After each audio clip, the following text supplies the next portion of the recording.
ನಮಸ್ಕಾರ. ಎಲ್ರಿಗೂ ಶ್ರಾವಣ ಶನಿವಾರದ ಶುಭಾಶಯ. ಇವತ್ತು ಶನಿವಾರ ಆದ್ದರಿಂದ ನೀಲಾಂಜನ ಸಮಾಭಾಸಂ ರವಿಪುತ್ರಂ ಯಮಾಗ್ರಜಂ ಛಾಯಾ ಮಾರ್ತಾಂಡ ಸಂಭೂತಂ ತಂ ನಮಾಮಿ ಶನೈಶ್ಚರಂ. ಶನಿದೇವರ ಅನುಗ್ರಹದೊಂದಿಗೆ ನಮ್ಮ ಶರೀರಕ್ಕೆ ಪ್ರೋಟೀನ್ ಅನ್ನೋದು ಬಹಳಷ್ಟು ಮುಖ್ಯ ಬೇಕು. ನಾನು ಬಹಳ ಮಂದಿ ಹೇಳೋದು ಕೇಳಿದ್ದೆ, ಪ್ರೋಟೀನ್ ತಿಂದರೆ ತೊಂದರೆಗಳಾಗುತ್ತೆ, ಆರೋಗ್ಯ ತೊಂದರೆ ಆಗುತ್ತೆ, ಕಿಡ್ನಿ ಹೋಗುತ್ತೆ, ಲಿವರ್ ಹೋಗುತ್ತೆ ಇತ್ಯಾದಿ. ನಮ್ಮ ಬಾಡಿಯಲ್ಲಿ ಪ್ರತಿಯೊಂದು ಪಾರ್ಟ್ಗಳು ಕೂಡ ಕೆಲಸ ಮಾಡಬೇಕು ಅಂದರೆ ಬಹಳಷ್ಟು ಮುಖ್ಯ ಪ್ರೋಟೀನ್ ಆಗಿರುತ್ತೆ. ಆ ಪ್ರೋಟೀನ್ ಯಾವುದರಲ್ಲಿ ಸಿಗುತ್ತೆ, ಅದನ್ನು ಯಾವ ರೀತಿ ತಿನ್ನಬೇಕು ಅನ್ನೋದು ಕಲಿಯದೇ ತಿಂದಾಗ ತೊಂದರೆಗಳಾಗುತ್ತೆ. ಶರೀರಕ್ಕೆ ಪ್ರೋಟೀನ್ ಬಹಳ ಮುಖ್ಯ. ಅದೇನೇನಕ್ಕೆ ಬೇಕಾಗುತ್ತೆ ಅಂದ್ಬಿಟ್ಟು ನಾನು ಇಲ್ಲಿ ಪೋಸ್ಟರಲ್ಲಿ ಹಾಕಿದ್ದೇನೆ.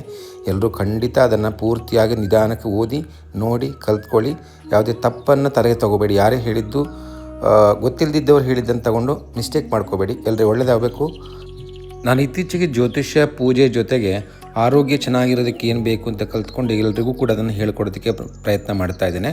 ಬೇಕಾದರೂ ಖಂಡಿತ ಕರೆ ಮಾಡಿ. ನಮಸ್ಕಾರ.